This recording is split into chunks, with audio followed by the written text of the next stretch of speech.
ஒரு evening time snack ஒன்று ready பண்ண போகிறோம் உங்களுக்கு. 1 2 3 ஸ்பூன் கடலை மாவு, 1/2 ஸ்பூன் மிளகாத்தூள், 1/2 spoon pepper powder, 1/2 spoon chaat masala, chopped garlic 1/2 spoon, ஒரு பச்சை மிளகா ஃபைனாக சாப் பண்ணது, கொஞ்சம் உப்பு, கொஞ்சம் கொத்தமல்லி, இது எல்லாத்தையும் போட்டு திக்கான பேஸ்ட் எல்லாம் மிக்ஸ் ஆகிடுச்சு. பன்னீர் மாதிரி வெட்டின பன்னீரை இது மாதிரி ஒரு பவுலில் மேரினேஷன் இருக்கு இல்லைங்களா, அதில் போட்டு இது மாதிரி மிக்ஸ் பண்ணுங்க. கடைகளையும் கிடைக்குங்க கார்ன்ஃப்ளேக்ஸ். இந்த கார்ன்ஃப்ளேக்ஸை கையில் எவ்வளவு பவுடர் பண்ணிக்க முடியுமோ அவ்வளோ பவுடர் பண்ணிங்க. இவனை இது மாதிரி இதில் பெரட்டுங்க. இந்த மாதிரி ஆயில் சூடான பிறகு போடுங்க. கலர் நல்லா கோல்டன் ப்ரௌன் கலர் வந்தாலும் எடுத்துருங்க.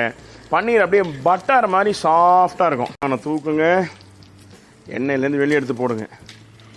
ஆகானே என்ன ஸ்நாக்கு தெரியுமா இது?